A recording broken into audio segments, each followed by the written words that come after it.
Eh, oh, mes paroles valent cher. Salut à tous. J'espère que vous allez bien. Le chairman pour vous servir. Les Guesnay m'appellent le tiers, les Fimbi 500, mais les deux sont corrects anyway. Sarcel représente Sect Abdoulaye Igo Ouli. Là où les Guesnay disent tous Nkandombi Sali. Bienvenue sur WSL, c'est toujours ton émission qui rassemble les motifs. Au fil des émissions, nous recevrons différentes personnalités qui viendront s'asseoir à ma table, nous parler de leurs échecs, mais surtout de leurs réussites. Alors, Igo, take a seat now. We gotta do it. Para los padres, las chicas, los heroes, los niños. Lubu, put some ice on my shit. PDG, let's get it! We hustle, baby.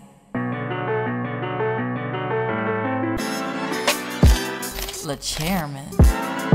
We hustle, baby. Le chairman. We hustle, baby. Le chairman. De retour sur WSL et aujourd'hui, je suis vraiment fier de recevoir un entrepreneur hors pair, homme de cœur, ancien rappeur. L'homme que l'on appelait anciennement Larsen et aujourd'hui chef Hassan. Take a seat, Ego. Comment tu vas, mon bro? Bah là, tu m'as mis dans la bonne vibe. Tu m'as montré que les choses évoluent et que la mentalité que j'ai aujourd'hui, elle rejoint un peu ta mentalité de internationale, de s'ouvrir, que tu me parles en espagnol, en anglais. Ça manquait un peu de rebeu, hein? Attends, là, pourtant dans l'accent, quoi, hein? Il faut que tu me coaches, il faut que tu me coaches. Inch'Allah, on va faire ça Il faut bien. que tu me coaches. En tout cas, vraiment honoré, ça fait un moment. Hein. Ça fait Franchement, un moment. j'ai essayé de tenir ma parole. Parce que si je me souviens, c'était début du Corona, je crois que tu étais lancé en même temps que moi, d'ailleurs, dans l'expérience Chef Hassan. Je crois que j'avais regardé, c'était le 2020, je ne sais pas c'était quel mois. Exactement. Et puis, en tout cas, je suis content qu'on puisse le faire aujourd'hui. Je t'avais dit, Inch'Allah, on essaiera de faire au mieux. Je ne veux pas la resta. Tu vois, il y en a plein qui me demandent, mais on essaie de voir le plus cohérent aujourd'hui. On n'est plus tout jeune. On essaie de cibler un peu le temps de parole avec qui on va le donner. Et surtout, c'est, comme tu as dit, qui rassemble les motifs. C'est ça. C'est exactement ça. Encore une fois, merci d'avoir accepté l'invite. Comment je dois t'appeler, frérot? Si je dis Larsen, je suis dans l'erreur? Bah, moi, tu sais, il faut savoir, tu sais, c'est marrant. Tu vois, moi, à la base, on m'a toujours appelé Larsen. Tu sais, même, j'en parlais avec un petit jeune il n'y a pas très longtemps, tu vois, en Suisse, qui me suit, hein, Suisse allemande, pourtant, qui m'écoutait avant, quoi, un petit jeune, pas beaucoup plus jeune que moi. Et je lui ai raconté, alors moi, je me suis appelé comme ça dans le rap, je me suis appelé comme ça, et puis un jour, je suis venu à Larsen. Tu vois, parce que tout le monde m'appelle Larsen à la base, que ce soit mes parents, que ce soit les voisins, que ce soit à l'école. Mais sur mes papiers, c'est écrit Hassan, tu vois. Donc tout va. Larsen, Hassan, l'important, c'est la personne que je suis aujourd'hui, c'est plutôt ça. Mais il n'y a aucun problème, mon frère. On est ensemble. C'est all good. C'est all good. Est-ce que tu peux du coup te présenter pour celles et ceux qui ne te connaissent pas? Bien sûr, bien sûr. Bah, moi, c'est Chef Hassan, Souhaji Hassan, le 26/11/1982, à Villepin, dans le 93, en Seine-Saint-Denis. Je suis un jeune de banlieue. Un jeune qui avait plein de rêves dans la tête, un jeune qui allait à l'école comme tout le monde et qui vivait dans une ville cosmopolite où on a grandi tous ensemble, entre Renois, Rebeux, Indiens, Français, Juifs, musulmans, chrétiens, et qui avait beaucoup de rêves. Et puis, on voulait sortir un peu de la cité, du hall. Et moi, j'avais un grand rêve, c'était la cuisine. Et tu sais, nous, les enfants issus de l'immigration, la réussite, le minimum de la réussite, c'est d'avoir le bac. Mais moi, j'étais le dernier de la famille. Hein. Tu vois, j'ai 2 grands frères, 2 grandes sœurs, et ils avaient tous eu le bac. Et je voyais que c'est pas tous qui ont fini dans la branche qu'ils voulaient aller. Et c'était un peu dur, tu vois. Donc moi, je voulais faire cuisinier. Mais bon, on va faire comprendre ça au rempart. Et j'ai quand même suivi un cursus général jusqu'en seconde où, voilà, je voulais vraiment pas. Et puis voilà, j'ai négocié avec la famille. Et puis, alhamdoulilah, m'ont laissé aller faire cuisinier. Puis à l'âge de 14 ans, je suis rentré dans la cuisine. 15 ans en apprentissage. En 1998, j'ai eu mon diplôme en 2000. Et puis, j'ai continué dans ça. Après, voilà, je suis un mec du 93. Tu connais la rue, la cité. La découverte aussi de ce monde qui ne nous accepte pas forcément. Tu sais, quand tu arrives vers la vingtaine, où tu t'aperçois que par rapport à ton origine, ou ton prénom, ton nom, ou ta couleur, ou tu n'es pas pareil. Tu sais, quand tu vas à Paris, que tu parles avec un pote qui te dit il n'a jamais été contrôlé de sa vie, qui s'appelle qu'il est typé d'un nom européen, et que toi, tu sais qu'en prenant le train, tu as minimum 2 ou 3 contrôles, ça, je ne veux pas dire que ça crée une révolte, mais tu commences à te poser des questions et tu commences à comprendre certaines choses. Alors, ce jeune-là qui est parti pour devenir cuisinier, entre la tristesse, parce que c'était de la tristesse qui nous poussait à avoir une certaine haine envers un système qu'on doit respecter en vérité, quoi qu'il arrive, et ben ce jeune de la cuisine, il est passé au rap, il faisait les deux en même temps, parce que nous, il faut savoir, moi, dans la cuisine, c'est un métier très compliqué, on part tôt le matin, et tu as une pause entre 15h et 18h. Moi, j'habitais à 1 heure du taf, donc j'avais pas le temps de revenir et repartir, alors je traînais un peu sur Paname, après Châtelet, après... Comme je te dis, en fait, tout s'emboîte parce qu'en même temps que tu découvres que tu n'es pas accepté par cette société, ben, une des seules armes qu'on avait avant, c'était le rap, c'était l'écriture. Moi, mon vrai truc, et je continue aujourd'hui à écrire, hein, quand on va dans mes posts ou quoi, c'était l'écriture. C'était passer un message, un peu dire les choses qu'on avait sur le cœur. Parce que nous, on ne parle pas. Nous, entre jeunes, il restait que des responsables d'une association qui a fait justement un projet, un des épisodes avec Adama, avec San sur les RICS. On essaie d'un peu de se fédérer, parce que je suis aussi beaucoup axé dans le social depuis pas mal d'années. On y viendra. Et ben ce jeune-là, qui a continué en sortant de sa banlieue, a découvert Paris, a découvert un peu le monde dans lequel il n'était pas accepté forcément, mais qui s'est battu, et qui a pris des fois des mauvais chemins, des fois des bons chemins. Mais qui a toujours eu un mec qui était mon chef, Laurent Delcros, qui m'a toujours repris. Et qui, même quand j'étais incarcéré, me disait « T'as un don, c'est la cuisine, reviens dedans, viens, je suis là. » Il me faisait toujours les promesses d'embauche, toujours il me récupérait dans ces sociétés. Et puis, j'avais toujours cette passion pour la cuisine. Après, j'ai eu une petite période où, voilà, on me connaît sous le nom de Larsen, ancien rappeur du 93. On va dire, on faisait partie des premiers rappeurs underground, on va dire, comment on appelait ça, le rap, le gangsta rap à la française. Voilà, Kaira. En fait, c'était quoi? Tu sais, moi, tout le temps, les gens, moi, c'était juste, je voulais qu'il y ait du vrai dans le rap, parce qu'avant, il y a les faux et tout. Et puis voilà, on connaissait pas trop les choses, on connaissait pas nos origines. Tu sais, moi, j'ai découvert dans la vingtaine d'années un peu l'histoire d'Algérie. Tu sais, j'ai découvert aussi mes racines, etc. Et après, tu veux évoluer. Tu sais, nous, on avait un truc, malheureusement, avant, on avait un plan de carrière qui était très, très néfaste pour nos pensées. C'était de croire que, voilà, c'était la rue. C'était le deal ou le vol ou le braquage. Parce qu'on n'était pas censé arriver dans l'artistique ou dans le sport ou dans l'acting. On se disait, vas-y, jusqu'à 25 piges, je fais ça. Je bicrave ou je sais pas quoi. Arrivé à tel âge, je vais me marier. Après, je vais mettre quelqu'un à ma place. Et après, je vais ouvrir une société. Et après, j'irai faire le pèlerinage. Tu sais, on avait un truc, alors qu'on pouvait mourir demain, on se rendait pas compte. Et on se faisait... Et c'est un peu pareil partout, parce que quand je parle, moi, avec les jeunes, on est tous à l'affût du gros coup. On attend tous le gros coup. On a tous voulu s'en sortir. On pensait que s'en sortir, c'était en faisant un gros coup. Et pas dans le droit chemin. Alors, ce jeune-là, qui s'est réveillé un jour en ayant eu 1000 vies en une vie, il s'est dit, bon, c'est quoi aujourd'hui la vraie existence, la vraie chose dans laquelle je vais m'en sortir. Aujourd'hui, j'ai eu des gosses. T'es là, tu te dis, bon, qu'est-ce que je fais maintenant? Mon fils, il peut pas me voir au parloir. Je veux pas que mon fils, il voit en tant que rappeur dire des conneries. Qu'est-ce que je fais? Comment je m'en sors? Et où je veux aller vraiment? C'est ça, nous, le problème. C'est la perspective d'avenir. Où on veut aller? Aujourd'hui, tu vois, les jeunes, ils savent plus. Alors surtout aujourd'hui avec l'Internet, là, tu vois, dont nous-mêmes on est victimes, parce que moi, on est tous accros en quelque sorte de ce monde-là, et on vit avec, on travaille avec aujourd'hui, on va pas cracher dans la soupe. Mais ce jeune, donc banlieusard, c'est devenu un peu un mélange de tout le monde. Et moi, je me vois en chaque, ce que j'essaie d'expliquer à chaque fois, je me vois en miroir dans chaque frère. Moi, en toi, je me vois comme je vais me voir en n'importe quelle personne de la banlieue. Et au final, je me suis rendu compte que d'une chose, pour finir ma présentation, hein, qui est un peu longue, je me suis rendu compte aujourd'hui, à presque 40 piges, que je suis juste un mec de Tess. Bien. C'est ça. En tout cas, c'est une très belle description. T'as dit que tu venais du 93, mais Ouais. où précisément? Alors, moi, je suis de Tremblay en Tremblay. France. 93. Tremble Tremblay en Squad. France. Ouais, oh, t'as connu. Oh, purée, c'est un ancien celui-là. Tremblay Squad. un jeune et un ancien en même temps. C'était l'influence Redman, Method Man à l'époque, c'était ça. Exactement. Côté East Coast new-yorkais. Exactement. Non, mais c'est très bien, c'est excellent. Et du coup, le jeune Larsen, comme tu l'as dit tout à l'heure, voilà, t'étais animé par ta passion de cuisinier, etc. Mais t'étais à côté dans la street. Yes. D'accord? Qu'est-ce qui t'a emmené en prison, toi? Bah, en fait, tu sais, le truc, c'est le paradoxe, en même temps que tu veux t'en sortir. Quand tu rentres dans le ghetto, tu rentres chez toi. Et on est tous influençables et influenceurs dans le ghetto. Et t'aimes ta cité. Voilà, t'as un amour pour ta cité, frère. Tu peux pas. Tu viens de la sec, tu connais. Bien sûr. On aime notre quartier. Moi, aujourd'hui, j'y suis passé ce matin. C'était plein de frissons. Ça fait un moment que je n'étais pas passé.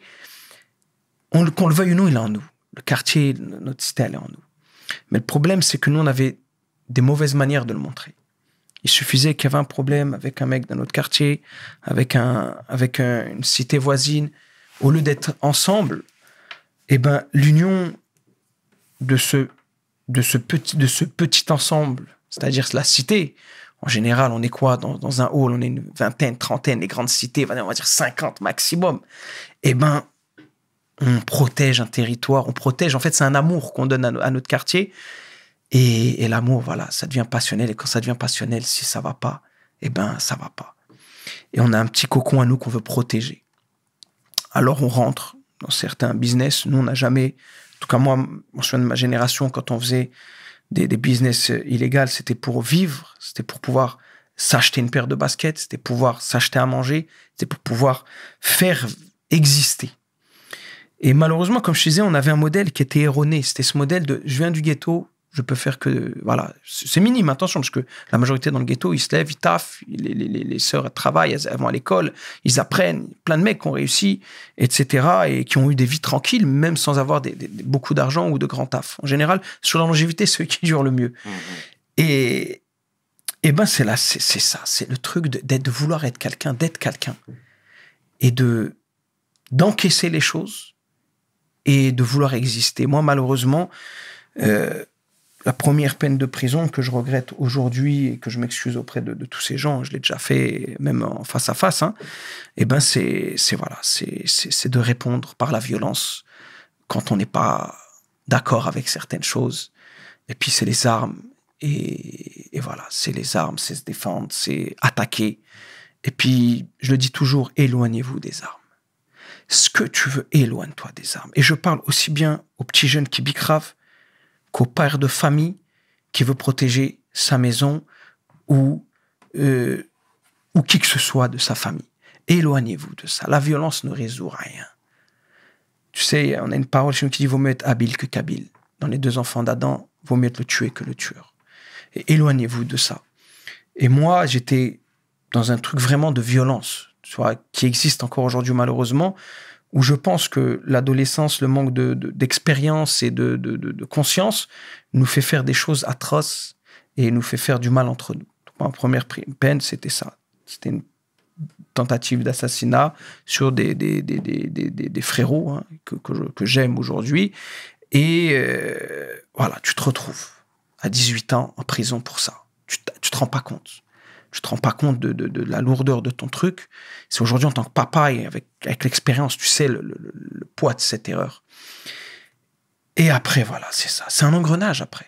C'est pour ça qu'il faut s'éloigner de ça, parce que tu le fais une fois, tu recommenceras. Donc éloigne-toi de ça. Et cherche vraiment une conscience et te dire, de te mettre à la place. Moi, j'ai une petite solution aujourd'hui, moi, que je me donne à moi-même, c'est de voir les gens en miroir. De toujours se mettre à la place de l'autre. Il y a un problème, pourquoi il y a ce problème-là? Je pourrais être à la place de cette personne. Et ma famille pourrait être à la place de cette personne. Donc, avant de faire ces erreurs ou recommencer ces erreurs, ou même, je vais parler à ceux qui regardent, avant de faire ces erreurs, ça peut arriver à tout le monde. Hein.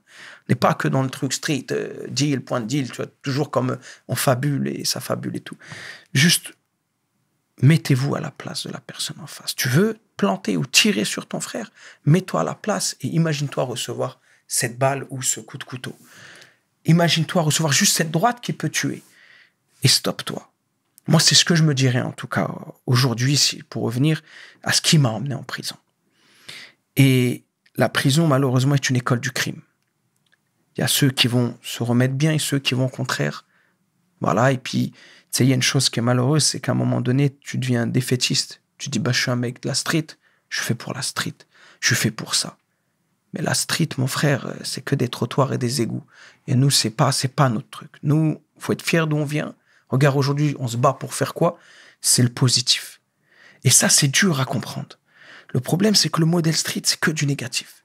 C'est que être méchant, être aigri, alors qu'en vrai, on est les gens les plus gentils, les gens les plus sincères, les gens les plus partageurs. Bien sûr, pour la plupart. Il y a des pourris partout et dans n'importe quelle communauté ou n'importe quelle classe sociale. Mais en général, c'est comme ça.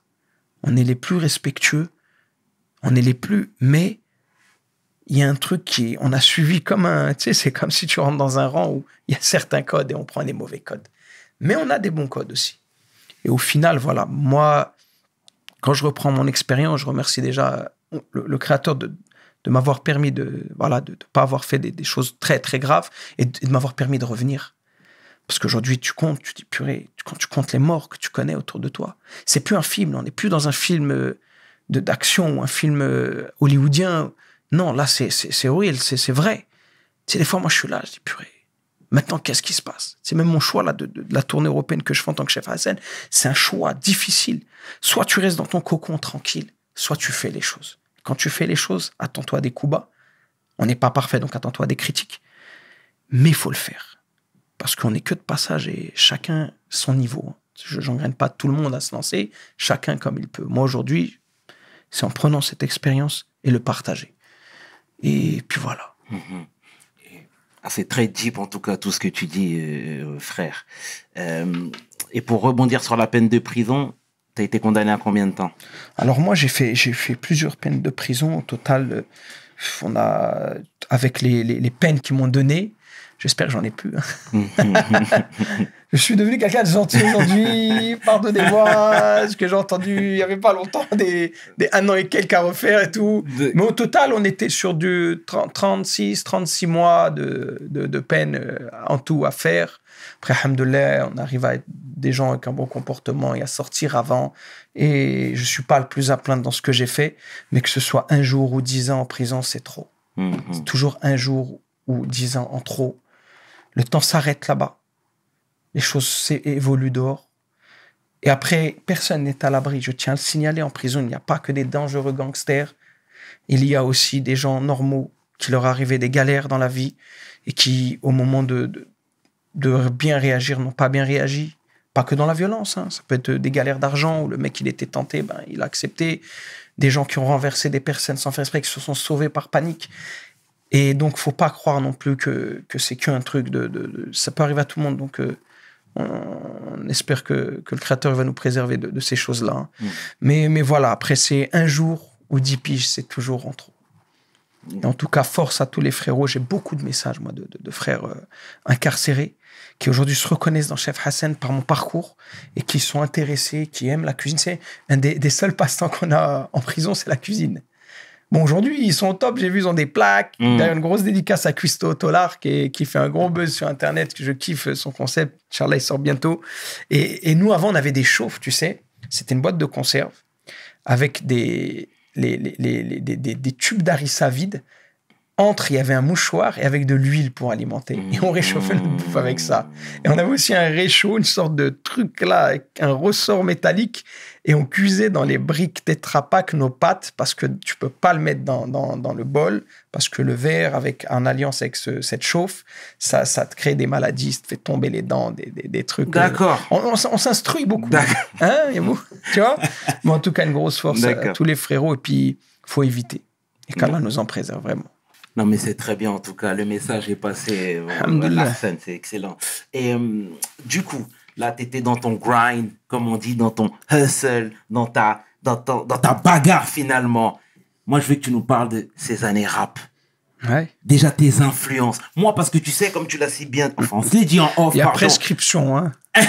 Oui, il y a prescription, mais on dit tout. Bien sûr, il n'y a pas de problème. Toi, tu marchais aussi dans mon quartier. Yes. À la secte, exactement. T'avais pas le même look.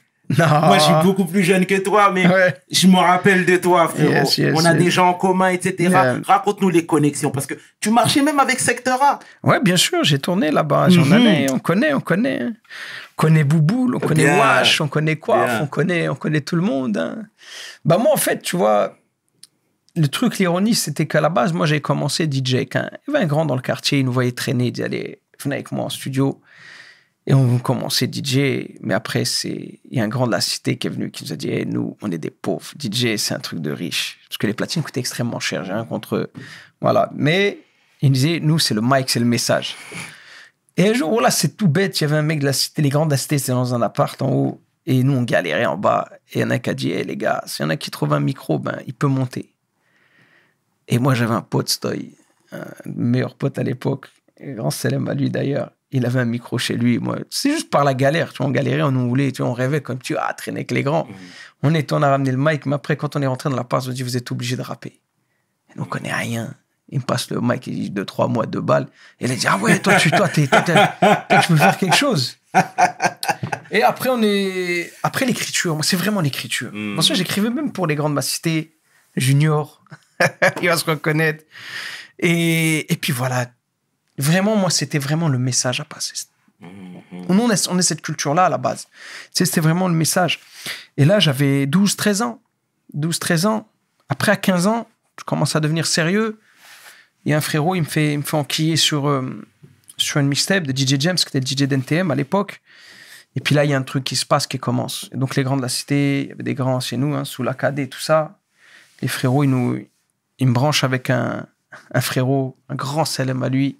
Mon frérot Rexibi, très connu chez vous, Garche Sarcel, Didier Legros, qui aujourd'hui, machallah, qui est revenu dans tout ce qui est sport de combat et tout, hein, qui m'a même aidé sur d'autres projets. Et on se retrouve chez l'ancien producteur de Doc Gynéco, c'était Mariano Beuve. Et puis là-bas, Rexy, bam, bam, il me dit, vas-y, viens, tu es avec moi. Puis lui, il était dans tout ce qui était Secteur A et tout.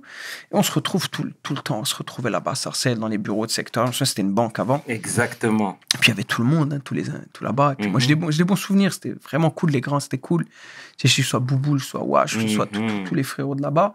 Et puis voilà, et puis moi, il y avait un rappeur, un frère, machallah, Paparazzi à l'époque, et puis j'étais avec lui, j'étais un peu le backer, un peu de truc.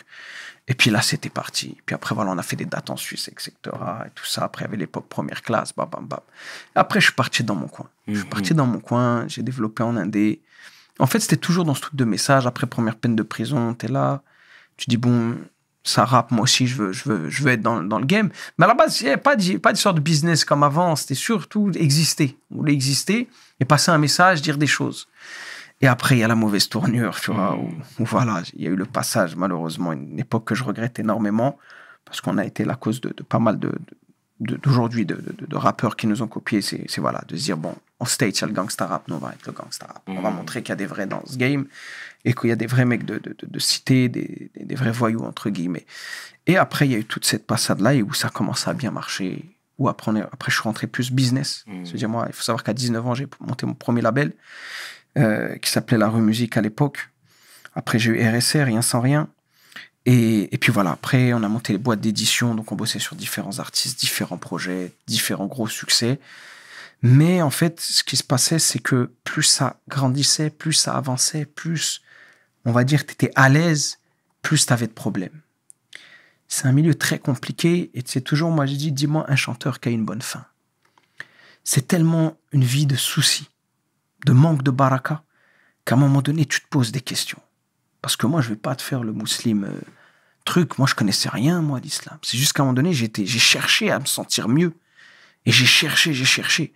Et puis cette période de rappeur où tu es incompris, où les gens croient que c'est toi qui changes, mais c'est les gens qui changent. C'est surtout en France, on a une mentalité un peu spéciale. Et ben là, le rappeur qui était parti à la base du bas de sa cité pour passer un message et représenter les siens, c'était devenu un rappeur qui était producteur, éditeur sur des gros succès, et à côté, un des rappeurs underground les plus connus que toutes les cités de France. Et par contre, le positif qu'il y a dans ça, c'est que jusqu'à aujourd'hui, j'ai encore des gens dans toutes les cités de France qui sont avec moi, mais aujourd'hui pour du projet positif. Et c'est là qu'on voit qu'il n'y a pas de hasard et qu'il n'y a rien qui est fait au hasard. Parce qu'aujourd'hui, moi, Sherman, il me dit, Lars, il y a un problème dans telle ville, dans tel quartier, je sais qui appeler et comment faire pour essayer de trouver des solutions. Je dis bien trouver, parce que les générations passent, on essayera toujours de parler, de trouver des solutions. Et ça, c'est pas donné à tout le monde. Et ça a été ces années de galère du petit gars qui voulait juste sortir de son hall pour monter sur les champs et qui se retrouvait à faire le tour de l'Hexagone, à être ami avec beaucoup de gens. Et aujourd'hui, c'est moi, ma plus grande richesse aujourd'hui, c'est ça. C'est ce réseau que j'ai acquis avec sincérité. Et tous ceux qui me connaissent le savent. Après, personne ne fait l'unanimité. On a fait des erreurs dans notre vie. Mais voilà. Mais toujours sincère, toujours les codes de mec de cité. Et aujourd'hui, on appuie notre religion qui est magnifique et qui a des codes et qui est l'amour, le partage, la patience et d'autres choses magnifiques. Mmh. Mais ce parcours, voilà, c'est comme un mec qui sort avec son sac à dos et qui part pendant des années se chercher, en fait. C'était ça, on se cherche. Il parle de crise d'identité, de crise d'adolescence. C'est juste que chaque personne se cherche et que nous, on nous a pas appris réellement. Tu sais, moi, un truc que j'admire, c'est chez les Afro-Américains, chez les Latinos, chez les Anglo-Saxons aussi, c'est qu'ils aiment on prend les States, ils aiment leur pays, mais ils ont leurs racines. Ils cherchent leurs racines. Et aujourd'hui, nous, on l'a pas eu, ça. Tu sais, ça peut déranger ce que je vais dire, hein, mais c'est sincère et c'est peut-être ce qui pourra aider à changer certaines choses dans nos quartiers. Moi, j'étais assis dans ma cité, je réfléchissais, je me disais, purée, on est quand même en majorité des Africains, que ce soit du Nord ou subsaharien, des gens issus du continent africain. Il y a des Français, mais en général, quand tu analyses, j'ai Sarcelles, où il y a aussi pas beaucoup de communautés juives, j'ai des amis, moi, là-bas, d'origine juive. Quand tu as un quartier comme ça, une population qui a une histoire, des racines, que ce soit culturelle, pourquoi tu l'enlèves? Tu veux lui enlever ça? Il y avait une parole du roi Hassan II, rahimallah, qui était magnifique sur ça, je ne me souviens plus exactement, où on disait pour ça que certains peuples ne peuvent pas s'adapter ou devenir... Tu ne peux pas changer. Tu sais, un jeune, tu sais, moi, quand... à 20 piges, tu sais, moi j'ai vécu 7 ans et demi en Algérie, ça me touche, ça m'allait. Quand tu as vécu 20 piges de ta vie à pas connaître l'histoire de ton pays, que tu rentres dans ton bled et que tu n'as rien connu de ton bled, tu te dis, mais pourquoi on m'a fait ça? Pourquoi on a voulu m'effacer? Quand tu marches avec ton père sur les terres de tes ancêtres et te dis, on se cachait là, nous, quand il y avait la guerre, quand ils venaient nous buter sur notre terrain, tu te dis, waouh! Tu te dis, comment je connais pas ça? Quand tu apprends là-bas que ton père, il a un frère qui est mort, tué dans ça, t'exprimes pas devant la famille. Mais t'es là, tu te dis, wesh, pourquoi moi j'ai grandi sans ça? Comment veux-tu que nos jeunes aujourd'hui, qui sont dans une bagarre culturelle, à la maison, ce qu'on dit toujours à la maison, le petit, il respecte les parents. Mais dehors, il fout le bordel. On a été ces jeunes-là. Mais parce que c'était décalé, déphasé. Aujourd'hui, pourquoi certaines choses se passent un peu mieux, même s'il y a encore des problèmes dans les ghettos américains? Parce que les mecs, ils reviennent à leur source. Le musulman, aujourd'hui, il est heureux d'être musulman. Il est heureux parce qu'il sait que c'est une bonne chose d'être musulman. C'est pas une honte. Nous, ici, on vit dans un truc où c'est une honte. Où ton propre frère, il te regarde de travers. Non. Si on connaissait notre culture, si on connaissait notre histoire, la vie, elle serait beaucoup plus belle chez nous. Mais quand tu veux prendre un jeune et lui dire non, non, c'est pas ça. Non, t'es pas sénégalais, tu dois être français. Ouais, je suis français, moi. Je crache pas sur la France, je renie pas, moi. Moi, je suis chef cuistot, j'ai la gastronomie française qui me permet de vivre et de faire le tour du monde aujourd'hui. Mais purée, je suis algérien, frérot. Moi, j'ai vécu 7 piges et demi dans mon bled. J'ai découvert mon bled. L'histoire de mon bled, ça fait 3 ans que je suis au Maroc. C'est pareil. Et tu vois que c'est qui nous divise? Tu te dis, mais merde, moi, le petit mec de la cité, j'aurais aimé connaître mon histoire. J'aurais aimé, peut-être, on nous apprenne notre religion pour pas qu'il y ait des mecs qui partent dans le terrorisme et toutes ces conneries-là. Tu sais, moi, aujourd'hui, j'en parle pas. Moi, je me fais menacer tous les jours par les tekfiris. Et même, ils me regardent, des menaces de mort, tu représentes pas l'islam, t'es un barbu, tu t'affiches dans les réseaux, tu fais le cuisinier, tu cuisines la cuisine française, t'es avec des artistes. Wallah, frère. De l'autre côté, t'as les racistes français. C'est quoi ce barbu qui représente nos cuisines françaises? De l'autre côté, t'as tes frères. Tu crois que c'est ça ton dîne? De l'autre côté, t'as... Eh, c'est un truc de ouf. Voilà, moi aujourd'hui, je te le dis, ce manque qu'on a eu, et aujourd'hui, on est dans un déni de ça. Tu vois, moi, je parle avec les gens des trucs sociaux, mais parler avec le maire, parler avec les gens, on n'a rien, nous, le musulman, on n'a pas le droit de se révolter face à un État. On n'a pas le droit de se révolter face au gouvernement. Qu'on le veuille ou non, c'est comme ça, c'est les règles de notre religion. Mais on peut essayer de trouver des solutions. Si tu n'apprends pas à ton fils ou à ton petit frère, c'est quoi les bases? Eh, t'as un quartier, on a 90% de musulmans, mon frère. Tu veux quoi? On peut pas changer ça. On peut pas le changer. Le petit, à un moment donné, quand on en a marre de Bicrave, il se tourne vers la schémo, frère. C'est vrai ou pas? Tu peux faire ce que tu veux, tu pourras jamais changer ça. Mais c'est pas une chose mauvaise. Pourquoi aux States, en Angleterre, ils arrivent à vivre avec ça? Il y a toujours des oufs. Mais c'est ouf, on arrivera à les cibler. Mais derrière, pourquoi moi aujourd'hui, c'est un déni? Non, France. Moi, je te le dis, ce matin encore, je t'ai dit, je me suis fait insulter, agresser, en me traitant. Qu'est-ce que tu veux que je fasse? Qu'est-ce que tu veux que j'en veux, moi, ce mec? Il connaît rien, on n'a rien appris. On ne fait que juste croire que un noir, un arabe, d'une cité, c'est un banlieusard. Le banlieusard est mauvais. Le banlieusard, c'est une racaille. Alors, s'il se tourne vers l'islam, c'est un terroriste, c'est un extrémiste. Non, bon. Ça, à un moment donné, il faut se le dire, il faut arrêter Moi, je ne vis plus en France depuis longtemps. Et puis, je ne veux pas dire j'aime pas, j'aime la France. J'aime où j'ai grandi. Ce matin, j'étais dans ma cité, j'ai des frissons. J'étais à la montagne, j'ai eu des frissons, j'ai kiffé. On ne peut pas l'enlever, tu peux pas l'enlever. Moi, je me suis rendu compte que j'étais français en vivant dans mon bled, en vivant en Afrique. Je dis, purée, je suis français. On a un caractère, on a un truc, on est c'est franc. Mais si derrière, toute cette jeunesse, tu leur apprends pas, où tu veux aller? Où tu veux aller? Tu vas pas apprendre un dauphin à marcher sur les pieds. Tu sais, je vais pas te comparer à des animaux, mais tu sais, tu peux pas dénaturer quelqu'un. Tu peux pas, il faut lui apprendre. Wallah, c'est une des meilleures solutions. Parce que, purée, le Malien, s'il serait qu'il y a un homme qui s'appelait Mansa Moussa, qui était un des plus grands empereurs en Afrique, qui avait les plus grandes richesses, et qui était musulman, et qui faisait du rire, peut-être le Malien, il se dirait plus, hey, moi, et je te prends cet exemple-là. Si l'Algérien, il savait, moi, si j'avais su, purée, la fierté que j'aurais eu être quelqu'un de droit, mon frère. Parce que nos parents, ils parlent pas, nous, on n'a pas vu, nos parents, ils travaillaient du matin au soir. Moi, je parle la première fois à mon rêve, j'avais 20 piges, frère. Je veux me marier. Tu vois, c'est là la première fois que je parle avec mon père. Aujourd'hui, c'est mon pote, mon père. Parce qu'on a appris combien ont eu la chance de ça. Le petit frère, il est dans le hall, tout ce qu'il apprend, c'est à couper du bédo, couper de la queco, fumer, bicrave. Comment faire la guerre? Où est-ce qu'on lui a appris à un moment donné? Eh, frérot, tu sais, frérot? Et t'as des ancêtres, ils sont ça. Tu sais, frérot, t'as une religion, c'est la paix, c'est l'amour, c'est le partage. Ouais, c'est la soumission à ton créateur, mais c'est le bon comportement avant tout. Et si t'as pas le bon comportement, mon frérot, tu vas aller nulle part dans la vie. Et même les gens qui ne sont pas musulmans verront que tu es purée, c'est ça, en fait, leur truc. Et là, même eux, ils pourront nous dire, hey, votre religion, c'est pas ces conneries qu'on voit, c'est ça, donc sois quelqu'un de bien. Et là, on peut être.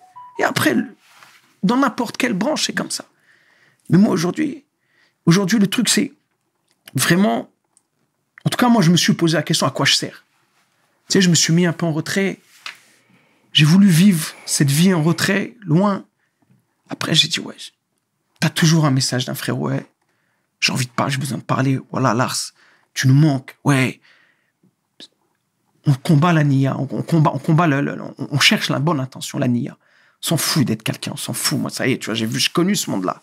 Je sais, c'est quoi l'ego, flatter l'ego, être quelqu'un, on s'en fout de ça. Le seul truc, c'est à quoi, aujourd'hui, moi, la question que je me suis posée, c'est à quoi je sers dans cette société, dans ce système, et surtout dans cette humanité. Parce que moi, là, je reviens d'Allemagne, je reviens de Suisse, là, je vais en Belgique, je vais en Espagne après. Et des gens m'appellent, et je vois que, en fait, on sert à l'humanité, mon gros. Donc, qu'est-ce que je vais? Eh ben, le bon comportement. Montrer qu'on peut changer, qu'on peut se relever, se battre et devenir des gens bien. C'est bien. Tu vois? C'est bien. C'est... Parce que comme on vieillit, on compte les morts. Morts de mort naturelle. Mort de mort violente, mort d'accident, mort de maladie. Tu te dis, moi, je suis encore un rescapé, à quoi je sers demain? Et Et apprendre. Faut vraiment apprendre qui on est, d'où on vient, ce que l'on fait et où on va. En tout cas, pour moi, c'est ça. Je dis pas que j'ai la science infuse, hein, et qu'Allah me pardonne si je me trompe, mais c'est des choses aujourd'hui qu'on a besoin. Excuse-moi, je t'ai Bien. préparé les émotions parce que Non. c'est d'être là, France T'excuses pas, 9-3, tout ça. le tour. ne t'excuse pas. Tu sais, c'est pas pour remuer le couteau dans la plaie, Ouais. mais il y avait un frère aussi, t'avais un frère de cœur Ouais. qu'on a perdu malheureusement il y a maintenant près de 2 ans. Ouais. Samad, Vraiment là. d'accord. Ouais. Quel genre de frère c'était? Parce que moi j'ai en tête une intervention que t'avais faite avant le Ouais. malheureux événement. On est toujours dans... Ça, je vais te le résumer par... On déploie une sorte de... Je parle pas de lui personnellement, rahimallah, mais nous, les mecs de quartier, on déploie une sorte de schizophrénie à un moment donné. Entre être un mec bien, être un mec de la rue. T'es un mec de la rue, après, t'as des échelons. Et lui, moi, il faut savoir une chose qui est monumentale et que beaucoup de gens ne savent pas. Moi, je connaissais rien à l'islam, par exemple. Et c'était un des premiers, moi, à venir me faire la da'wa, comme on dit. Qui venait me dire, tu sais, l'ars, la rue, le haram, toutes ces choses mauvaises, faut pas que ça rentre dans notre cœur. Et tous les jours. Et il avait et ça, tous ceux qui le connaissent, ils le savent. Et moi, aujourd'hui, je suis autant triste pour mon frère et sa famille que pour l'autre côté où je t'ai dit, on est juste des miroirs. Que ce soit les assassins ou les tueurs aujourd'hui, moi j'ai de la peine des deux côtés. Parce qu'à la base, on est tous des frères. Et aujourd'hui, le frérot, machallah, il a eu beaucoup de bons côtés, mais je t'ai dit, on est dans une sorte... Quand tu restes à un endroit où tu as fait beaucoup de choses, où il y a un univers un peu saccadé, malsain, tu sais pas comment tu peux réagir. Voilà, tu sais pas. Moi-même, qu'Allah m'en préserve, moi-même, je sais pas. Tu sais, tu peux vouloir te ranger, mais il suffit qu'il y ait un truc qui te ronge, tu peux te faire manger par les remords, qui vont venir après, mais par les problèmes qui vont te ronger, te faire l'irréparable. Et il y a cette forme de croire aussi qu'on peut toujours s'en sortir, cette impunité. Mais aujourd'hui, moi, ce que j'ai, c'est que du bonheur. Et de tous mes frères, je veux voir que du bonheur et le bon côté. Et alhamdoulilah, c'est quelqu'un qui a fait beaucoup de bien. Ça, moi, je le sais personnellement, parce que c'était un de mes seuls vrais amis qu'on est resté en contact toutes ces années. C'était aussi une des causes que j'étais à Marrakech, car il voulait installer sa famille là-bas et tout. Et aujourd'hui, voilà, on fait des doigts pour tout le monde, pour les morts, pour les frères et pour les gens en face, on fait des doigts. Car il ne faut jamais oublier qu'on est juste le reflet dans le miroir de l'autre. Et qu'on peut être aussi bien des deux côtés. Et moi, je veux la paix. Peut-être ça paraîtra un peu bizarre d'entendre ça, mais moi, aujourd'hui, avec le choix que j'ai fait d'essayer d'être un homme dans le droit chemin et de bien, c'est tout ce que je peux faire. En vouloir, la rancœur, la vengeance, ça ne sert à rien. Au contraire, on reste des frères et des sœurs avant tout. On fait des erreurs. On sait que c'est très dur de vivre ça. Ça fait mal. Surtout quand c'est quelqu'un que t'aimes. Et quand tu connaissais le fond de la personne. Mais aujourd'hui, qu'est-ce que tu veux que je te dise? Ce sont juste des... Pour moi, personnellement, c'est ce qui m'a décidé à devenir positif. À me dire, c'est bon. Ça y est. C'est une éducation que je me donne. Parce qu'on n'est pas tout le temps bien. Des fois, on est triste. Des fois, on est malheureux. Des fois, dans la vie de famille, ça va pas. Des fois, on est malade. Des fois...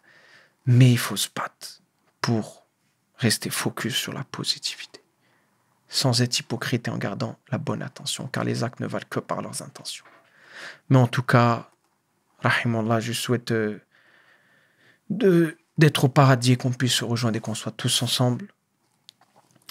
Et puis, c'est la vie de rue où elle nous mène quand on choisit pas forcément les bonnes choses et qu'on vit dans un trou noir où on perd un peu toutes les pensées. Et c'est surtout, moi, c'est un truc que j'essaie d'analyser depuis quelque temps, certaines formes de double personnalité où où d'un côté, tu as envie de te sortir et de l'autre côté, tu n'arrives pas. Il y a tellement de paramètres qui rentrent entre l'ego, entre qu'est-ce que vont dire les gens, entre il me faut de l'argent, entre ça c'est à moi, entre ceci, entre cela, et entre j'ai envie de m'en sortir, je suis quelqu'un de bien, je suis pas mauvais. Mais ça, c'est le cas de la majorité des jeunes de quartier, et même autres, parce que c'est les choses qui se passent dans le monde. Que tu vas dans la mafia italienne, la mafia russe, ou qu'est-ce que tu veux, c'est un tiraillement humain en fait. Et aujourd'hui, voilà, on n'est que de passage, on espère que du bien et on souhaite que du bien à tout le monde, que ce soit aux morts, aux vivants, et aux méchants, aux gentils, et voilà. En tout cas, que la terre lui soit légère. Amin.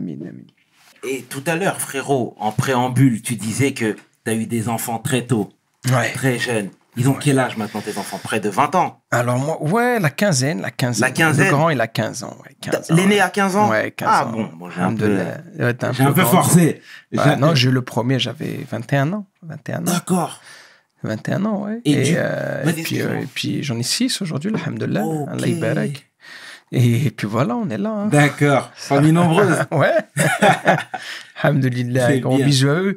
Tu sais, ça fait partie aujourd'hui de mon changement aussi.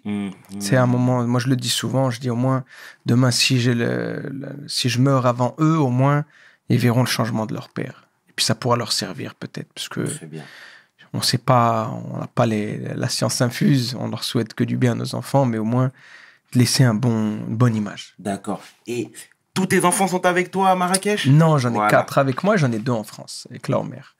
Alhamdoulilah. Et comment tu observes leur accomplissement de loin? Parce que tu n'étais pas physiquement avec eux. Ouais, ça a été très dur pour eux, c'est très, très dur pour moi. On a essayé de garder des relations quand même, tu vois, de les faire venir au bled, d'essayer de passer les voir. Comme là, je suis en France, je vais essayer de passer les voir. Mais après, voilà, on essaie d'avoir un contact. J'essaye d'avoir un contact régulier. C'est pas facile, parce que ça devient des adolescents. Donc, ils ont des questions qui se posent. Il faut leur donner des réponses. Il faut dialoguer, il faut échanger. Je ne suis pas le meilleur pour ça, mais j'essaie de faire des efforts et j'espère que j'arriverai à faire les efforts. En tout cas, je les aime tous mes enfants aussi fort l'un que l'autre. C'est un grand amour que j'ai dans le cœur pour eux. C'est que du bien que je leur souhaite et j'essaierai d'être là à chaque fois qu'ils en auront besoin. Ça, en tout cas, c'est le but et c'est à ça que ça sert un papa. D'accord. Bon, on les salue chaleureusement au passage. On les salue chaleureusement. Là, je voudrais...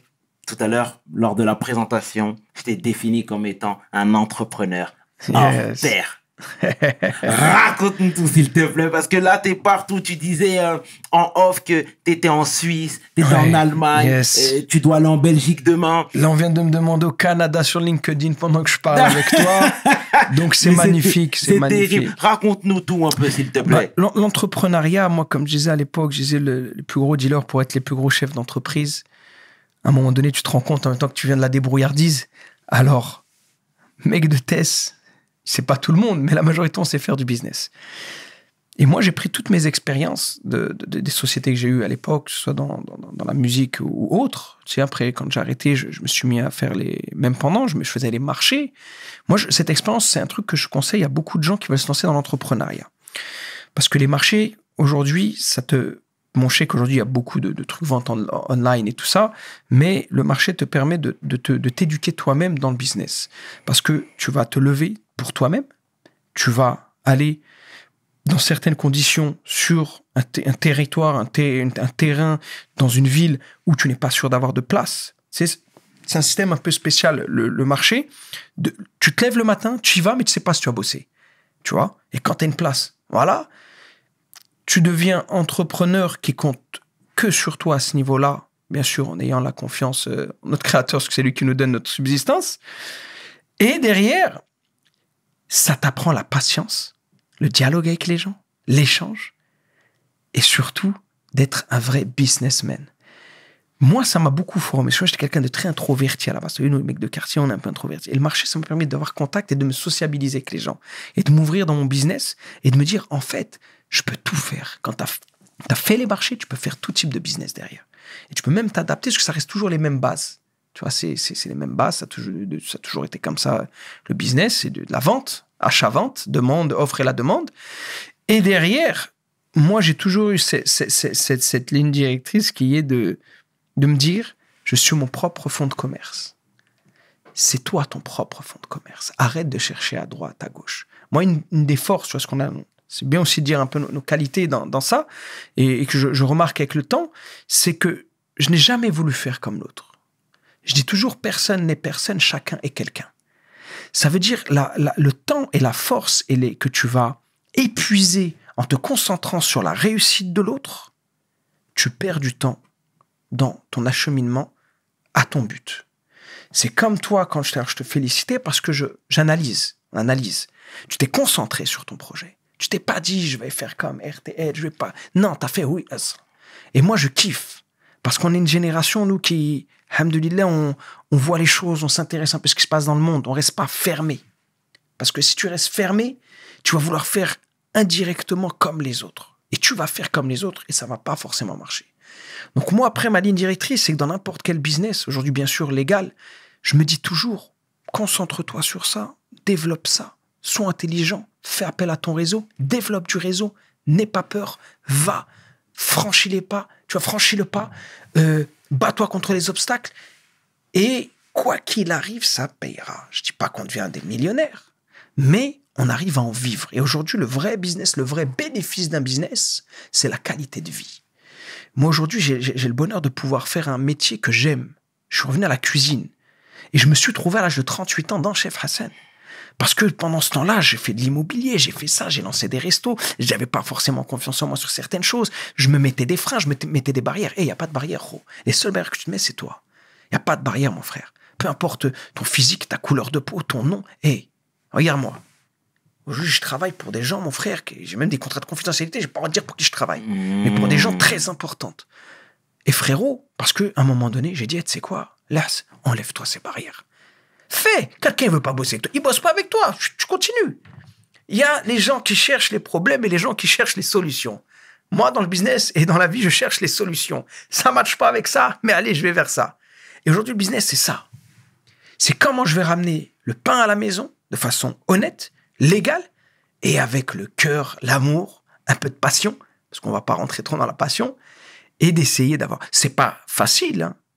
Moi, je te parle de ça, frérot, depuis que j'ai 19 ans, ça va faire 20 ans que je suis dans l'entrepreneuriat, frérot. Et aujourd'hui, c'est là où j'arrive un peu à avoir les bonnes astuces, tu vois, les bonnes petites équations qui vont donner le bon résultat. Et derrière, il faut le faire. Le seul truc, c'est pas s'éparpiller. C'est pas se mettre des barrières à tout seul. C'est d'être cohérent aussi. Tu ne dis pas, ouais, je veux monter une fusée ou je veux devenir la NASA, voilà, tu vois, avec 2 allumettes. Non. Il faut être cohérent. Je veux commencer. Et sache une chose, c'est que tant que tu n'auras pas commencé, mis le pied à l'étrier, tu ne pourras pas galoper sur la plus belle des montures, frérot.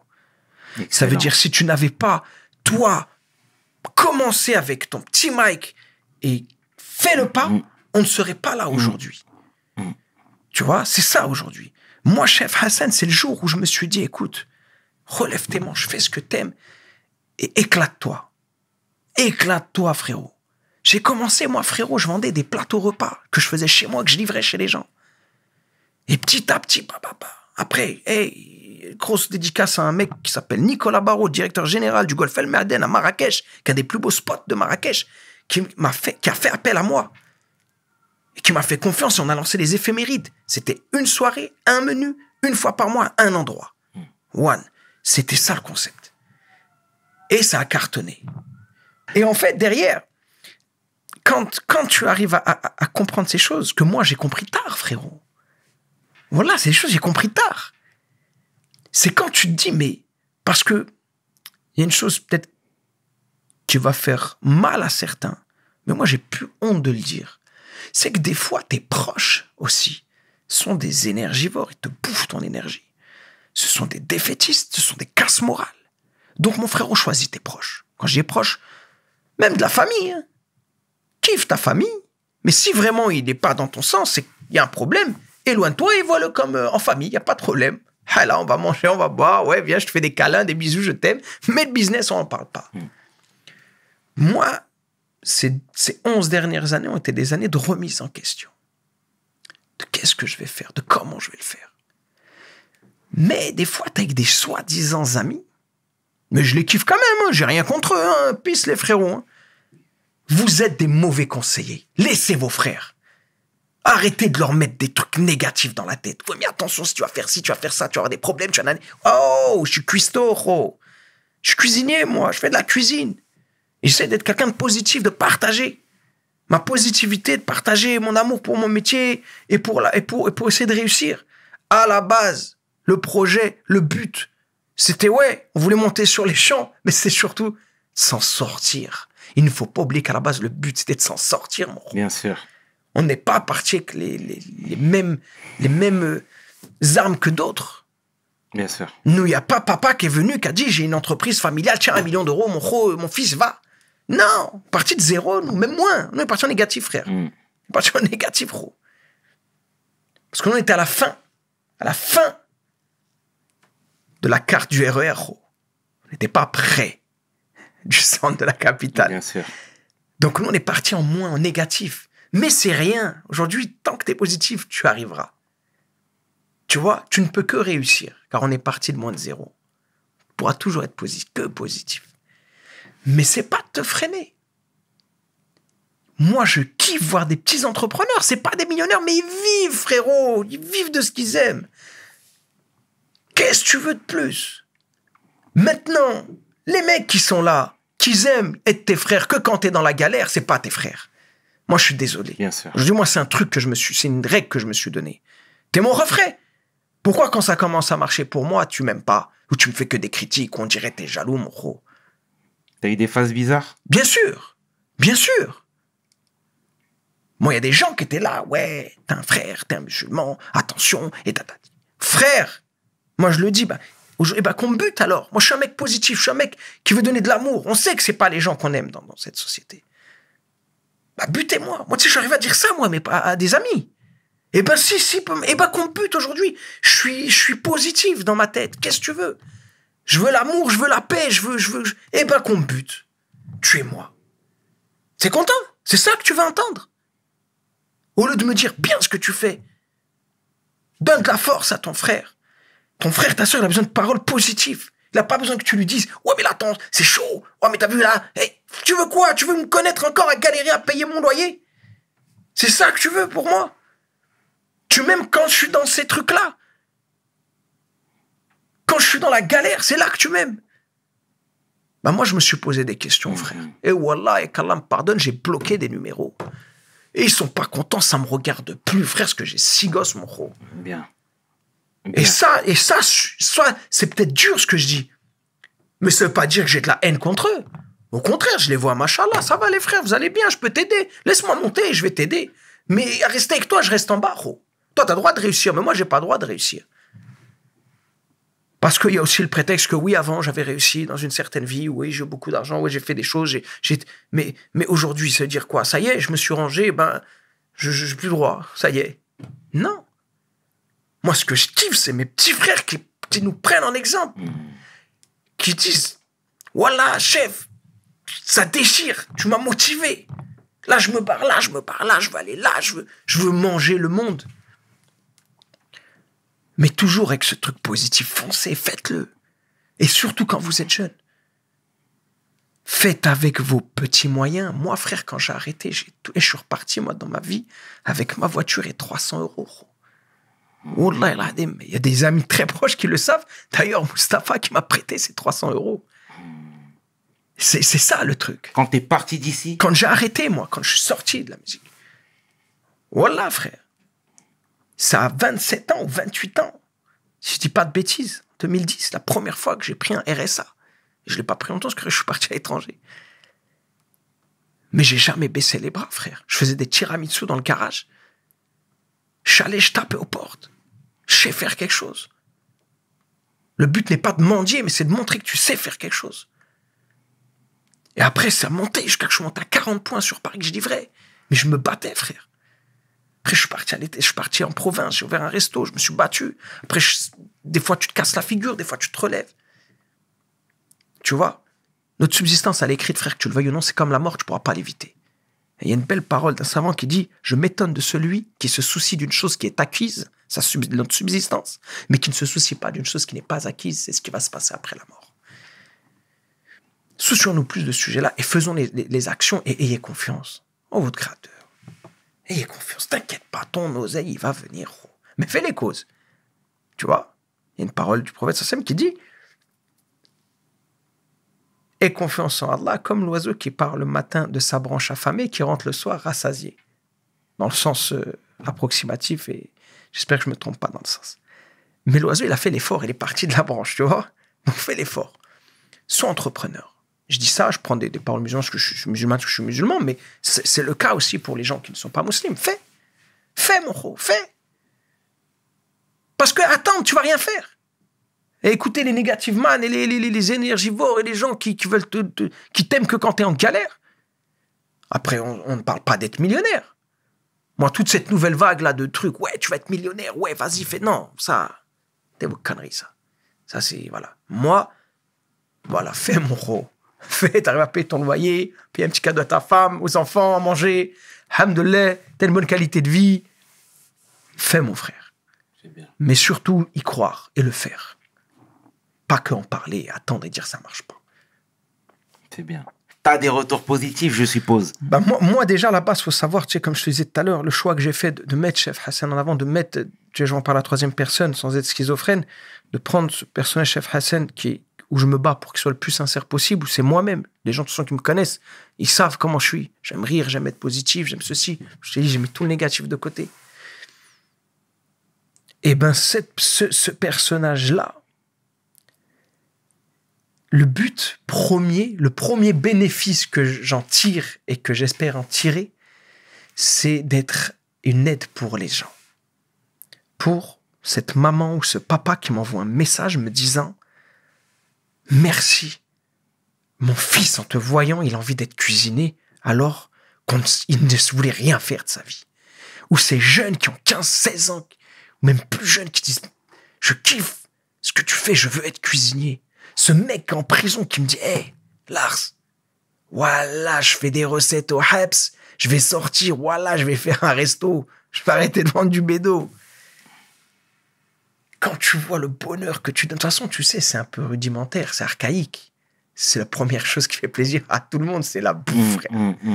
Ça passe un message universel. Tu sais, des fois, les gens me disent « Mais tu travailles la barbe. » C'est ce truc, on en parlait, tu vois, on est dans un truc où j'en parle jamais. Mais c'est toi le premier qui te met une barrière. Moi, je suis là pour faire de la cuisine, je suis pas imam, bro. Moi, je fais de la cuisine, je fais de la bonne bouffe et je veux montrer que j'aime ça. Et que tu sois blanc, noir, juif, chrétien, musulman, ce que je veux, c'est que tu kiffes ma bouffe. Et si tu kiffes, voilà, c'est mon métier. Après, vous me dire, ouais, il est un peu à trois fondants. Ouais, faut que je me calme des fois. Parce que c'est vrai, je kiffe ça. Je me libère dans ça. J'aime, moi, je veux que Chairman, s'il vient manger mon truc, c'est qu'il me dise « Là, c'était top. » Parce que c'est une façon, c'est un métier altruiste où tu penses à l'autre avant. Bien sûr. Et derrière, le vrai gros bénéfice que j'en tire, et j'espère que mon créateur, il me le comptera, dans ma balance, c'est de ramener du bien aux gens, de la positivité, et de les tirer dans le bon chemin, à travers un métier, à mon petit niveau que j'ai, et avec ma petite communauté que j'ai. Et le fait, et je remercie un peu tous ces gens qui ont un grand public, tu sais, que ce soit des artistes, des acteurs, et tout le monde dit, ouais, mais tu te mélanges. Frérot, moi, c'est mes frérots, moi. Moi, quand quelqu'un vient vers moi, c'est mon frère. C'est dans une famille, c'est pas tout le monde qui est droit. Tu vas pas cracher sur ta sœur ou ton frère parce qu'il est pas droit. Moi, t'es là, t'es mon frère. Viens, au contraire, qu'est-ce que je peux t'apporter de bien dans la vie, mon frère? Très bien. Et tous ces gens qui partagent par fraternité, par amour, eh ben, c'est comme ça aussi qu'on peut changer les choses. Et qu'on peut au moins ramener un peu de bien. Pas parler de lueur, d'espoir, parce que nous, les musulmans, on vit dans la crainte, l'espoir et l'amour envers notre Créateur. Et derrière ces choses-là, ça te permet d'avancer. Et puis voilà, on partage. Moi, c'est un délire. C'est qu'à tout le monde, moi qui me suis. J'ai des Indiens, des hindous, des juifs, des chrétiens, Oh, on est là à montrer bon comportement, frérot. C'est bien. On est là, nous, on veut le bien à tout le monde. En réalité, c'est ça. Tu veux quoi pour tout être humain? Tu veux son bien. Moi, je veux que du bien. Et bouffe ma bonne nourriture et kiffe. Tu vois, c'est ça le concept. Et puis voilà, c'est mon plus gros bénéfice. C'est ça. Après, alhamdoulilah, Aujourd'hui, j'arrive à en gagner ma vie. C'est déjà très bien. Alhamdoulilah. On va continuer. C'est bien. On va continuer à monter la montagne. Businessman Larsen. Non, bien sûr. C'est bien, c'est important. Tu sais, il y a une réalité. C'est important. Tu sais que tu soulignes ça, c'est très important, Chairman. C'est parce que faut à un moment donné, tu sais, les Caris disent une parole que je dirais pas, mais moi je dis fun you, pay me. Eux, ils disent autre chose. Tu vois, fun you, pay me, ça veut dire éclate-toi, on fait du beautiful business. Moi, aujourd'hui, c'est du beautiful business, du romantic business. C'est-à-dire, aujourd'hui, le français, il a un problème avec ça. Après, il va pleurer. Tu vois, ouais, mais regarde ce que j'ai fait pour lui. Hey, Rouya, parle direct. Moi, maintenant, je suis direct. Ça, le Maroc, ça m'a beaucoup aidé parce que c'est un pays de businessmen. Moi, c'est direct, frérot. Viens, on parle de beautiful business. Tu veux quoi? Tu veux qu'on s'entende? Moi, j'ai besoin. Tu veux une pérennité dans mon action de bien, de beau comportement et de positif? Ben, faut que je vive, mon gros. Moi, je peux pas venir faire tout à l'œil. Avant, je l'ai beaucoup fait. Ça, je te dis, il y en a, hey, ouais. Moi, frérot, tu veux une recette, on parle business. Maintenant, tu veux qu'on monte une association où on va mettre des recettes pour aider une population à travailler avec ce restaurant, à créer une pérennité dans l'action sociale? On peut voir comment on va faire. Mais toi, tu es là, tu mets 100 000 euros dans un restaurant, tu mets dans un pas de port, tu mets 50 000 euros dans le mobilier, 20 000 à 30 000 à 80 000 euros dans le matériel. Rouya, c'est pourquoi ils vont venir les gens pour manger. Si t'as pas des bonnes recettes, ils vont manger quoi à la table, gros? Non, donc paye le consulting. Et c'est là où tu vas gagner de l'argent, toi aussi, l'investisseur.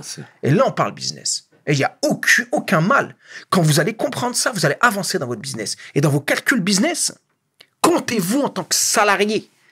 Ne comptez pas, je vais parler de la restauration parce que c'est un des trucs que je maîtrise, ne calcule pas que le produit brut. Rentre-toi dans tes frais, donne-toi un salaire. Parce que si tu ne te donnes pas un salaire, si tu ne comptes pas l'essence de ta voiture, tiens, je parle de tout ce nouveau concept qui est né depuis quelques années de faire chez soi et livrer. Ça permet d'arrondir les fins de mois, ça permet à des gens d'en vivre aussi. Toutes ces sœurs, ces frères qui font des tiramisu, des burgers la night et tout ça. Si tu comptes que ton produit brut, c'est-à-dire ta viande, ton pain, ta sauce, ton fromage, ta crème, ton mascarpone, tes fruits, ton Nutella, tes spéculoos. Tu calcules ça. Tu te dis, ah ouais, je gagne. Non, mon frère, non, ma sœur, tu gagnes pas. Est-ce que tu te verses un salaire? Est-ce que tu as calculé un taux horaire pour toi-même que tu vas te verser? Est-ce que tu as calculé l'usure de ton véhicule? Est-ce que tu as calculé l'assurance de ton véhicule? L'essence de ton véhicule? Tu vas voir que tu gagnes pas autant. Donc c'est pour ça que ton business ne tient pas. Fais ces vrais calculs. Et n'aie pas honte de vendre un peu plus cher. Ou de expliquer ça aux gens. Et derrière, là, ton business, il pourra naître. Et tenir surtout. Et tu vois, là, aujourd'hui, comme tu l'as si bien dit, tu es établi en Afrique, au Maroc, plus précisément. Est-ce que tu penses que là-bas, la notion business, argent est décomplexée? Au Maroc? Par rapport à l'Occident. Au Maroc? Ici, c'est le vieux continent. Ouais. Je vais même parler de la France de manière plus précise, mais ici, on a toujours la notion où on peut pas sortir les chiffres. Ouais. On peut pas parler argent. Non, après, on reste des colonies françaises pour la majorité en Afrique. Exact. Donc, il y a ce truc-là.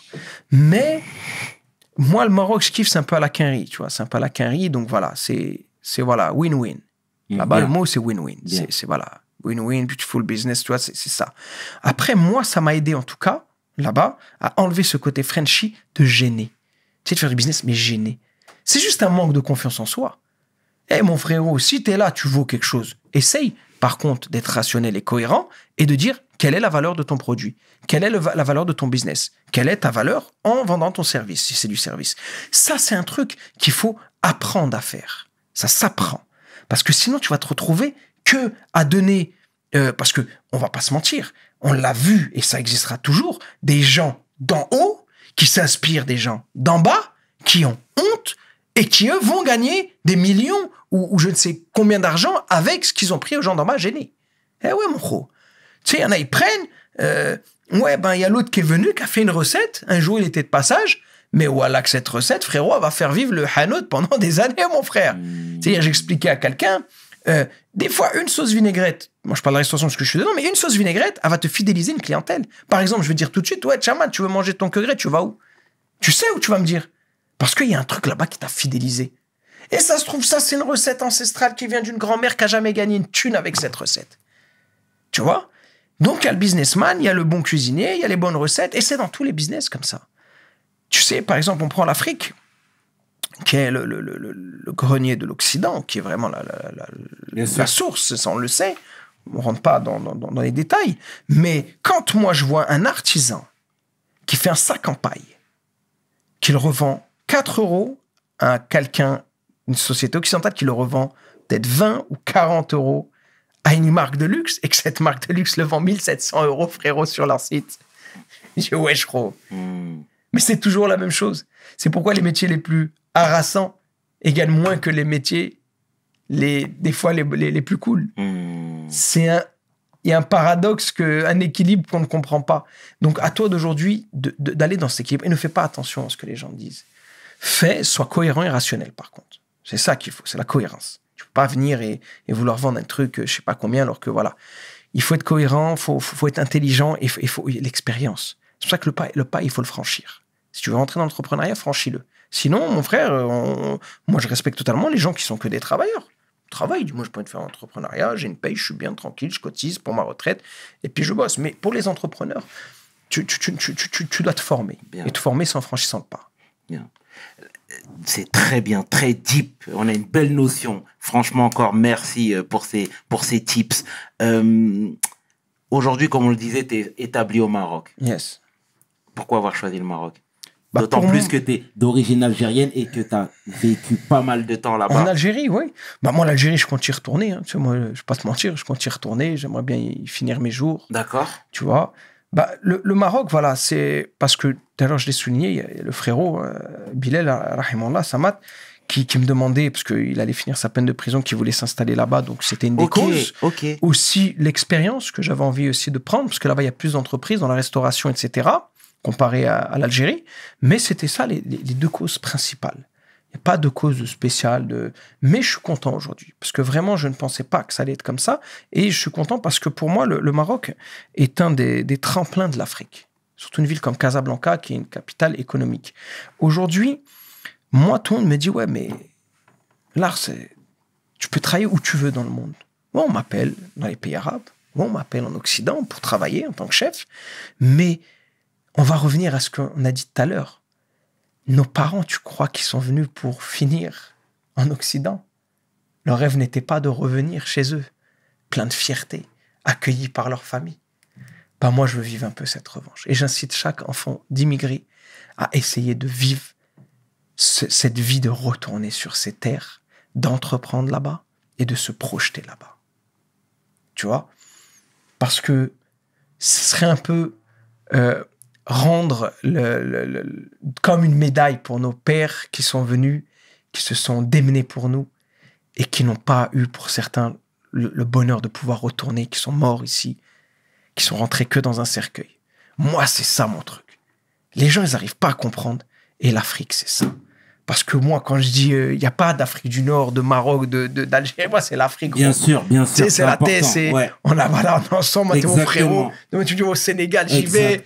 D'ailleurs, on fait un événement au Sénégal, Inch'Allah, peut-être en janvier. Je vais arriver. Tu vois, et c'est ça, en fait. Bien sûr. C'est de se dire, en fait, à la base, on voulait juste monter sur les champs, mais Inch'Allah, ça va se finir en Afrique, mon frère. Tu vois, c'est le concept. Moi, c'est ça aujourd'hui. Tu sais, parce qu'au fur et à mesure des années, ça fait 11 ans presque que je suis en Afrique. Alors, j'ai formé des Togolais, des Camerounais, des Sénégalais, des Maliens, des Guinéens, et des Marocains, des trucs de toute l'Afrique. Et vraiment, tu te rends compte le bonheur. Tu sais, quand tu apprends une recette, un frère sénégalais qui te dit hey, avec ça, je peux rentrer ouvrir mon tacos ou mon restaurant en Sénégal. Tu te dis purée, c'est ça mon combat. Les former, leur donner de la confiance en eux, leur montrer que le rêve n'est pas de l'autre côté de la mer, mais qu'il est bien ici, que les richesses, elles sont ici, que les valeurs sont ici. J'ai rien, moi, contre l'Occident, mais déjà qu'on essaie de se développer chez nous, ça serait cool, tu vois. Pourquoi l'Africain, que ce soit du Nord ou subsaharien, devient parmi les élites en Occident, mais chez lui, reste en bas de l'échelle dans le travail? Moi, je me suis posé cette question. Je dis, pourquoi? Tu peux pas, je sais pas, moi. Tu vas me dire quoi, les structures, les trucs? Non. Voilà, tu vas en Afrique, frère. Il y a des mecs qui t'inventent des trucs, ils sont en avance, ils ont des cerveaux. Oh. Donc, moi, je pense qu'on a un rôle. Moi, on a un rôle. Moi, en tout cas, moi, personnellement, j'ai choisi ce rôle. Puis j'espère y mourir dedans. C'est dans ce rôle de apporter quelque chose. Ne serait-ce que le petit gravillon qui va être la base de la montagne, que derrière, Très bien. des chefs Hassan, ils vont venir comme chairman demain. Moi, je kiffe demain. T'ouvres un truc dans la communication au Sénégal et demain au Maroc ou bien c'est ça. Je sais pas, moi, à un moment donné. Tu sais, moi, un jour, j'ai pris un papa sénégalais en stop et je le monte et tu vois, je le vois. Et tu sais, j'ai toujours de la peine, moi, quand je vois les Anciens, ils sont encore là. Tu sais, habillés en boubou et tout, tu vois. Et je lui dis, frérot, je lui dis, ah, mais pourquoi rentre au bled? Et il te dit, ah, ça serait mon rêve de rentrer au bled. J'en rêve tous les jours. Mais les enfants, je peux pas laisser mes enfants comme ça ici. L'autre, il a ça, l'autre, il a ci, ma fille ceci, ma fille. Et tu vois qu'en fait, il a un rêve inachevé. Jusqu'au jour, on en connaît plein des papas qui sont morts ici. On n'a rien, nous, la France. On est français, frère. Moi, je te le dis, moi, je le cache pas. Tu vois, je le vois depuis que je suis à l'étranger. Mais derrière, on rentre chez nous. C'est bien aussi chez nous. Et un mot sur ton association. Yes, à part, c'est 17 ans de terrain dans le 9-3. Tu sais, le temps, il passe vite. Alors ça, c'est un grand honneur que j'aimerais passer à mon grand frère, Samir, qui est un mec de terrain, qui a commencé sur Montfermeil, Clichy-Montfermeil, ensuite qui était sur Bondy, et qui a toujours eu ce truc d'aider les jeunes vraiment sur le terrain. Si on ne parle pas de mythos, là, on parle vraiment de jeunes sur le terrain, des jeunes à problème, et qui, au final, un jour, il m'a parlé, quand j'étais dans le rap à l'époque, il me dit, tu sais, les jeunes, ils t'aiment bien, ce serait bien que tu fasses de l'action sociale, que tu participes dans certains trucs, on avait fait des projets à l'époque. Et après, un jour, on a décidé de monter notre association, à Tremblay. Et depuis, on n'a pas lâché. On n'a pas lâché, en tout cas, surtout lui, qui a redoublé d'efforts, qui a fait beaucoup de choses. Et voilà, c'est de l'insertion par le sport, par l'entrepreneuriat, par l'action sociale. De là, on a découlé dernièrement une idée formidable qu'on a mis en place, c'est l'Apart Academy. C'est une académie à travers le sport, qui est une académie dans le MMA. On fait aussi, Inch'Allah, on est en train de monter un projet de basketball avec un ami d'enfance, Yacouba Diawara, qui est un ancien joueur de NBA, Denver Nuggets, Miami Heat, qui a monté son académie à Atlanta. Donc, on est en train de préparer ça parce qu'il y a bientôt les Jeux Olympiques, tu sais, Paris et tout ça. L'association bosse pas mal avec le comité d'organisation des Jeux Olympiques. Un grand salam à mon frère Younes Bourimesh. Et derrière ça, il y a l'académie Restauration, où moi, je tire un peu les ficelles. Et le but, c'est justement d'encadrer des jeunes qui ont déjà avancé, que ce soit dans le sport ou que ce soit dans un métier. Moi, dernièrement, j'ai reçu le jeune Doudou Diop, Isma, de la ville du Bourget, du 93, qui a eu son diplôme CAP de pâtisserie. Et là, on s'est dit, il est motivé. On va le sortir un peu et on va lui donner une expérience de vie et de la formation en plus dans ce domaine. Il m'a rejoint au Maroc, je l'ai mis une semaine chez un chef dans une belle adresse de Marrakech, une deuxième semaine chez le chef Benjamin Bronoguet, Cyril Morin et Kantana Mohamed en pâtisserie, dans le complexe de la Corniche, qui est un complexe vraiment luxueux, magnifique. Et on est revenu et le Golf El Maden nous a ouvert ses cuisines pour qu'il puisse, avec ce qu'il a appris au Maroc, concocter son propre dessert qu'il a fait goûter à Steve Thierry, qui est le chef exécutif Pierre Hermé de la Mamounia, qui a été élu le plus bel hôtel du monde il n'y a pas très longtemps, à Nicolas Barraud, directeur du Golf, et à mon frère Okofs, on salue à lui qui était là, Foued. Et on a passé un moment mélangé entre plusieurs univers à kiffer un gâteau qu'un jeune du 9-3 a concocté pour un grand chef de Pierre Hermé du meilleur hôtel au monde. Excellent. Et c'est ça, moi, aujourd'hui. Chef Hassan, c'est ça. C'est vivre ces moments, permettre de partager ce réseau. De montrer que le monde, il peut être bon, il peut être bien, sans être utopiste, bien sûr. Et avec cette académie, on va essayer de faire un maximum de choses concrètes. Parce que dans l'associatif, aujourd'hui, avec l'expérience qu'on a, il faut du concret. C'est bien le temporaire, mais il faut aussi du périn. Il faut que nos actions, elles mènent à une certaine pérennité. C'est pareil que le business. Sauf que là, c'est dans le meilleur des business, c'est le khir, c'est le bien. Si demain, tu viens, il y a un village qui est en galère, qui a besoin d'aide, si tu lui ramènes des colis alimentaires, il finit le colis alimentaire, il y a quoi après? Apprends, il y a un proverbe africain, tu vas me le reprendre, parce que apprends à pêcher, ou il y a un pêcheur m'apprend à pêcher. Tu lui dis, c'est mieux que de voir le poisson, je sais pas. Là, je deviens un blédard, moi. Dis-le-moi. Tu le connais, son frère. Dis-le-moi bien. Ça, tu le connais, tu le connais. Elle est pas mal, est pas mal. J'ai vu, Je veux pas de ton poisson, je veux que tu m'apprennes à pêcher. Voilà, tu vois, c'est ça. Donc aujourd'hui, dans l'action sociale, c'est ça aussi. Donc tous les acteurs sociaux, autant que vous êtes, c'est bien les actions temporaires. Mais pensons à faire des actions qui vont mener sur une certaine pérennité. C'est-à-dire, demain, nous, on a participé à des projets, généralement, c'est planter des arbres. Pourquoi? Ces arbres vont donner des fruits. Ces fruits, c'est un business. Et chaque année, il y a une récolte. Et chaque année, ils peuvent en vivre. Ça, c'est un bon.